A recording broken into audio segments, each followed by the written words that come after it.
before I start this Rampant Repaints video, I gotta bring up, just the topic of the Spinoceratops in general and how confusing it is to the franchise. I mean, I like the Spinoceratops, I really do, but it does bring up a lot of questions for me. For starters, doesn't the Spinoceratops just sully the message these guys were trying to lay out to the people? What, are hybrids suddenly okay as long as they're cute baby herbivores? Secondly, is there even a point to it being a hybrid? I mean, its role in the show was that it would give Sammy an existential crisis about how she caused it to exist. But couldn't you have just done that with just another baby Spinoceratops? Yeah, I know that there's an episode where they have to bring them to the cold biome, but they could have done that with a woolly mammoth, I'm just saying. Oh, come on, you idiots. It has to be a hybrid because that's more marketable. Everyone knows that. You're right. People love hybrids and named dinosaurs, so having a named hybrid, two named hybrids, would definitely have toys flying off the shelves. If they had toys! But it just goes to show you that Season 4 took a lot of risks and added a bunch of things to the franchise that made a lot of people unhappy, all for the sake of, nothing, really, because literally this is the only thing that came out of Season 4. The only time Spinoceratops got any kind of recognition was in Jurassic World Alive, and eventually Jurassic World the game, where they actually gave us an adult version, which, it looked good. I liked it. It's one of my favorite dinosaurs in the game, which is not saying much, as the newer dinosaurs really aren't that good in design anyways. But, yeah, it's just, they gave us a cool skin as well, the druid skin, which is the whole point of this video, because why make Angel and Rebel when I can have a unique Spinoceratops? In this video, oh man, is it just because you're that heavy? Yeah, it is, you are very heavy. In this video, I'm gonna show you, or sort of show you, how I brought my unique Spinoceratops. There isn't another one like this on the planet. I mean, I'm generalizing, of course, because it's like billions of people on the planet. I'm sure someone must have had the same idea I had. But I bet none of them have a paddle tail, so haha, it is unique. Now let me tell you the story of how Zainreborn's first repaint of 2024 came to life. First, I had to get the hard part out of the way, which was to make the sail. I grabbed some clay that my aunt bought me. It's like very cheap clay, but I didn't realize that at the time. So I just put it on the Spinosaurus's sail to get a mold, an idea of what the sail should look like. It's just not like to actually make the sail itself, but just like a cast. To just like a sort of thing where I can just have two sides of the sail, and then I can, when they harden, I would press them against new clay, and that would become the sail. Eventually, I realized that the clay that cheap clay wasn't working, so I used my, the Daz stone clay, which is, I'm sure a lot of people keep talking about the terracotta one. I bought the stone one because it was cheaper, and I regret it because I don't really like it. It's very wet, and it hardens very easily, and then if you leave even a gap open in the bag, it'll, dry up, and it's just a mess. However, I knew it would be more effective than oven-baked clay this time around, because it would just be a lot more convenient to have it dry up and it just easier to glue around. And then if I baked it, it would get warped and it probably wouldn't fit. This one I can make sure it just dries on the back of the Spinoceratops and it'll just harden quickly. So the first sail I made was way too big and it just looked more like an ugly hump on the Spinoceratops' back. So I eventually went ahead and made a new one which was a lot smaller. Now the part of it did break off. If I actually zoom in here, because I'm not sure if I filmed it. But this part did break off, but again, classic Zainreborn, instead of seeing that as a fault, I see it as a characteristic, which just shows this guy's been through a lot of battles that his sail actually broke. It was still feeling a bit, generic though, because Spinoceratops, as much as I love it, as I said before, is a very generic hybrid design. So I went a little extra, took a page out of my Irritator's book, and gave it a semi-paddle tail. Not a real paddle tail, just like a pseudo paddle tail, really, if you want to call it that. After a few days of waiting for it to fully dry and then making sure it actually did fit on its back, I began the painting. First of all, lathered the whole thing in dark gray, and this was actually the second hardest part because gray is one of those colors that doesn't really stick too well, and painting a green figure gray just gave me fish and chips flashbacks. I still remember. I can still see the green in the pit of his arm. It's so annoying. It just drives me crazy. But once, after a few days of just splashing on gray paint until I could no longer see green, Then I started throwing on the light gray paint, which is just like, I tried dry brushing at first. Actually, no, it was just all dry brushing all over the bottom half of the figure, because I knew the top half was going to be painted green, so there was really no point in me painting the whole thing in light gray. Then I started painting the top half green, this like a very dark green, not like a true green, but like a very dark green. I think it's the same green I used on Grimm the first time I painted her. Once I was satisfied with the dark green, I started putting on like a true green, dry brushing all over its back and its tail to just give it like, because the Spinoceratops model, actually, the druid skin, has little hints of green all over its tail and the front legs, so I did that too, which it just gives it a little nice color change-ish to the figure. Toy. It's not a figure.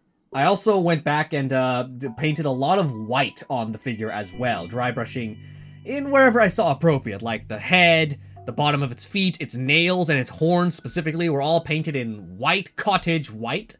Then I painted on the red, which was, it took a few coats, again, because if you put one coat, it's just a dark red, but then you really have to start lathering on multiple times if you want to get a bright red, and that's when the figure started to really come together. The white and the red looked really good together, and it was like, oh, wow, that looks nice, and it really did start to look like this Spinosaurus. I was just realizing how much this kind of resembles like a Jurassic... Honestly, just looking at it, it just looks like a Jurassic Park 3 Spinosaurus.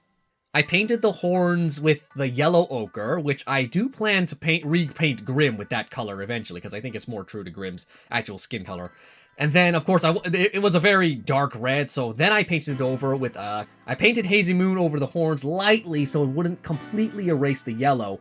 Then I painted the tips in the same cottage white as before to give it that frosted look to the horns, and it all came together very nicely, followed by adding some extra white patterns on the face, and then giving it a green eye. I know the Spinoceratops is supposed to have a red eye, even in the druid skin has that, but the green eye is more reminiscent to the Spinosaurus ancestry, so I just slapped it on there. And instead of a round pupil, I actually grabbed like this little tip, this little silicone tip that I use for clay, dipped it in black, and used that to splash on the pupil, so it would give it more of a fierce look. I'm not sure if I pulled it off right or anything, but I guess this Spinoceratops does look a lot more menacing than a regular Ceratopsian, which is the desired look I was going for. Of course, afterwards, then I glued on the sail, like 3 parts. First this part, then this broken piece, and then the little paddle tail. Or maybe I did the paddle tail first. I don't remember how I did it, but either way, it glued on. It was, like, very easy to stick on. Usually when I do clay, it's, like, kind of wobbles off a bit, but no, that one just stuck. I also made sure I shuffled around to make sure I could make sure there's, like, as little zero space in between the back and the sail as possible. And then I realized that I completely forgot to add the Mod Podge, so I was, like, worried that painting this while the sail was on there was going to be a little troubling. But turns out, no, it's not. This sail is actually very sturdy. It does not want to come off at all, so that's great. And of course, when I added, another thing I added was some glow-in-the-dark paint to the eyes, even though glowing paint doesn't work as well as glowing clay. Like, if I turn off the lights right now, she will glow. In fact, let's see if I can do that. Yeah, you can see it right now. She's glowing. But the Spinoceratops was not glowing. So that's why glow-in-the-dark clay is superior to glow-in-the-dark paint. Just saying that right now. But I think that my favorite part is just how the gloss coat turned out, especially on the horns, because the horns already look so good. But then you add the glossiness and it's just, oh, chef kiss. Beautiful. I love this one already. Maybe I'm peeking too soon with this one. And I also have another regular Spinoceratops, a blue one. I could have painted this one. Please, I'm talking here. I could have painted that one to be a regular Spinoceratops because it's already blue. But I didn't want to have a regular Spinoceratops, I wanted to have a special one, and the druid skin just seemed like a lot more fun, especially with how Spinosaurus-like it is. I mean, I guess I could critique the sail, because, like, if you look at the Spinosaurus' sail, it's a lot better looking. It's like an actual sail with, like, ridges and everything, and this is just a fan glued to its back. But I'm okay with it. I actually like the way it turned out, especially with all the little cracks. You'd think that'd be a negative, but again, it makes it just looks like it's been battle-hardened, you know? I also like how I was able to transition the greens and the grays together, and just all the colors just work well. I thought it would end up looking too Christmassy, but it really does pull off like a kind of a menacing color scheme, honestly. But I think I've run out of things to talk about on this Rampant Repaints, because that's usually how these videos go. I do the repaint, and then I just talk about how I did, how well I did, and what it is, and stuff like that. But that can be a little tiresome, so why don't we have a little fun with our new toy? As you can see, I've got quite the cast of characters scene right here, and even the thumbnail looks a little wilder than usual. So let us do a little story with the Spinoceratops. Of course, that means I'm gonna be done talking because I got nothing else to say about the Spinoceratops. And now enjoy this little short story.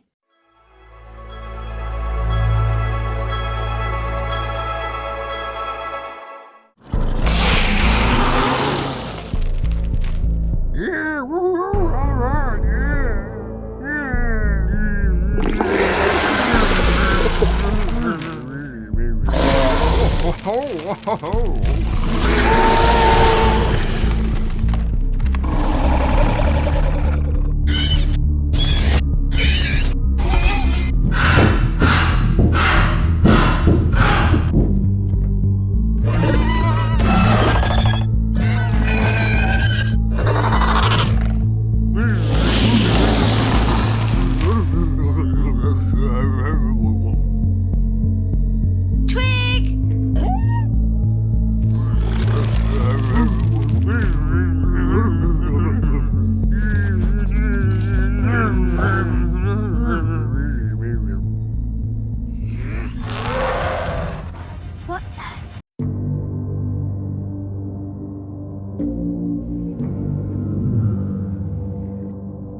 you want to see more, subscribe to the channel and join the Zainreborn community.